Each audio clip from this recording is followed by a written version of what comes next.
Hello everyone, this is the Southern Hellenic. I am back with another video.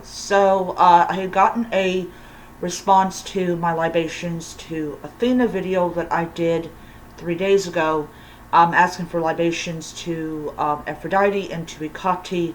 The one for Hecate I probably will do the next time I have it off, not the one where I take the COVID shot.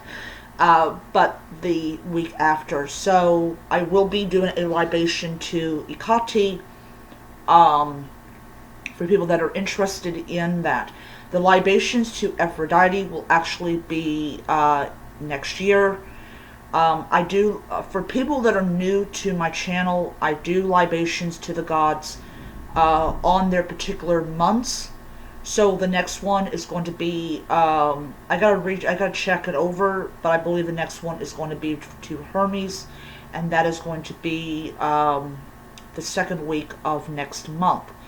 So, as I said, it isn't that I don't want to do the libations to these two goddesses. It's just I do it when it's the appropriate time to do it. So, with that being said, Lordy. I do have something else I want to mention. I did get a book on an anthology of modern polytheism. I don't have the book on me right now. It's actually over there. I am going to actually be reading that book, and I will be doing a book review of the book. I did read 2 more of the Trials of Apollo.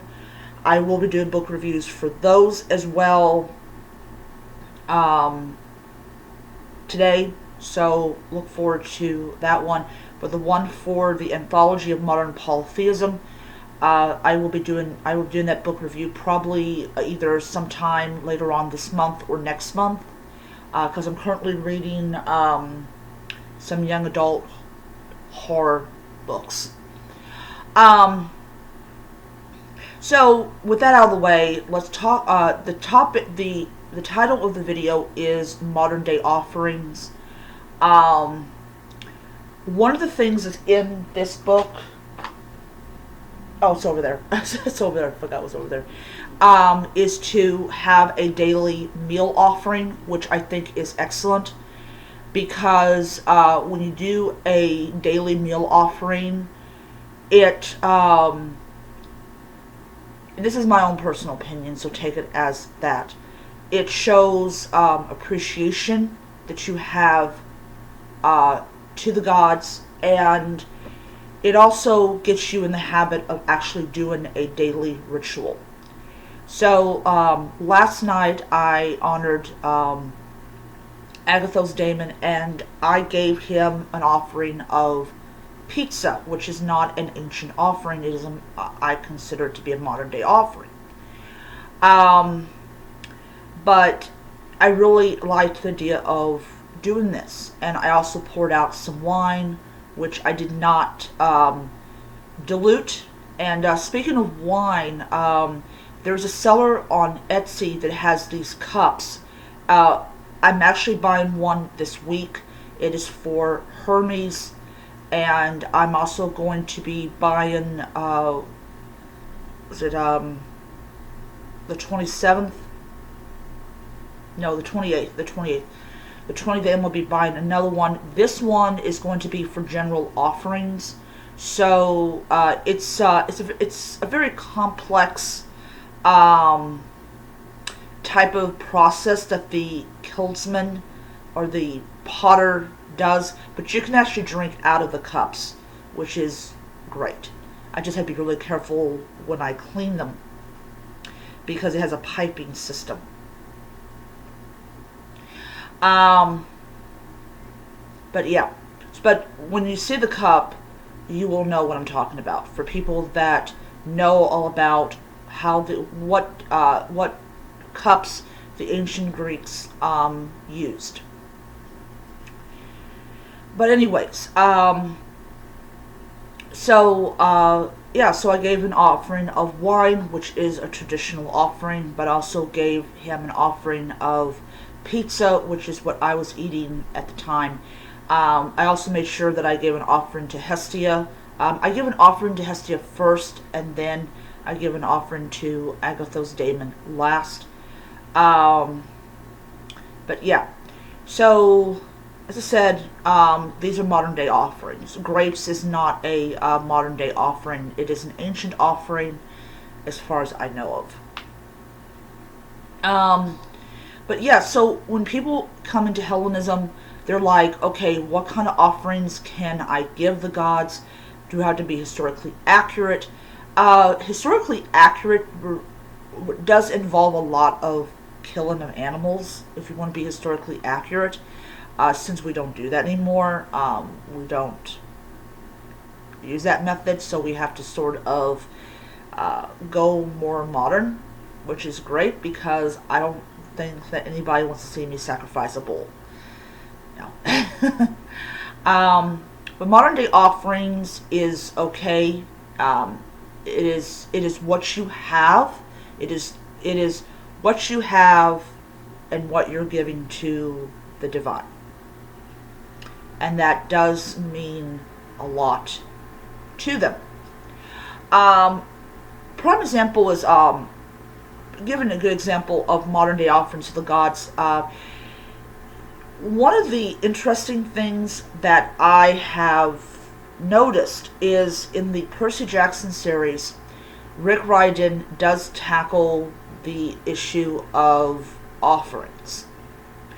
And this is more in line with their children, because their children are showing a form of gratitude to their parents. Even if they don't know who their parents are, they are given an offering to them, for one or two things. One, hoping that their godly parent will be impressed enough or finally decide to claim them, and two, to show gratitude. And that is what I get from the scene. Now, Percy Jackson's a little bit different.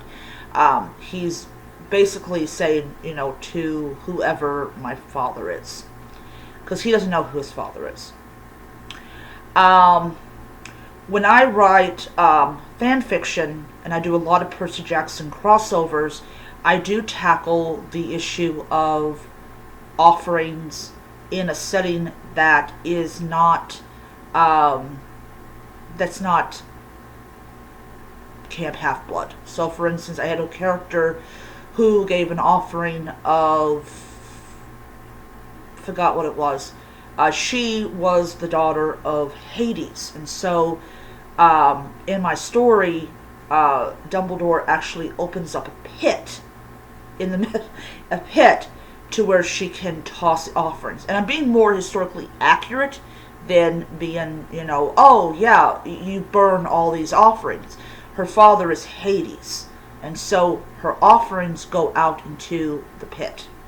Another one I did was I had a daughter of Ikati whose father was Professor Snape, and she actually leaves the Great Hall, goes outside, and she actually uses her magic to create a pit where she tosses her offerings in there and everything. So it's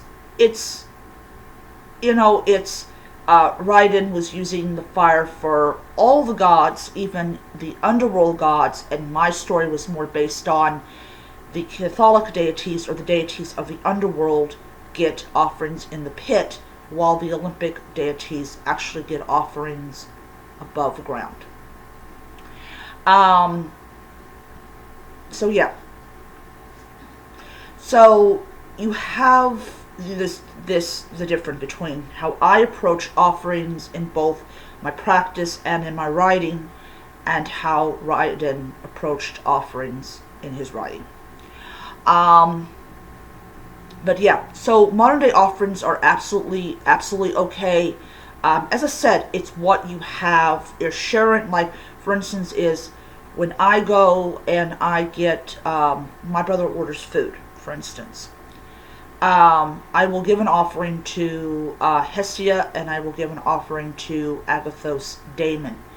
And actually, in continuing with what I was saying in my story, in her room she has this little bitty table, and she's got Agathos Daemon, and she's got Hestia on her shrine, and she is given an offering to them, which I like putting a little, when I'm doing these crossovers, I like to put a little bit of my religion into my writing. But as I said, whatever you can give. Another thing is, my general rule about libations is, after a certain time, I do not offer wine. If I have taken, if I've now, if you're doing like Roman religion, which you do drink some or consume some of the offering. When I was doing Roman religion, I did not consume any alcohol, especially after I had taken some Tylenol. Is not a good idea. And the gods understand. You just pop some medicine in your mouth that has a bad reaction to wine. No. But in Hellenism, you don't do that. At least I don't think you do. I know that in ancient times, the sacrifices were a time when everybody came together to consume protein. So yes, so basically what it was that a portion of that offering that was sacrificed was given to the gods, and the rest of it was cooked, and it was eaten by the people that participated. So we'll just do it in that context. But for me, I give my portion offering to the gods, and then I consume the rest. But I do not eat anything that is on the altar that is for the gods. So. But anyways, I just kind of want to tackle modern day offerings. Once again, whatever you have is appropriate, and whatnot. So I will see you guys around until next time. May be happy, healthy, most importantly be safe, and hail to the gods. Bye.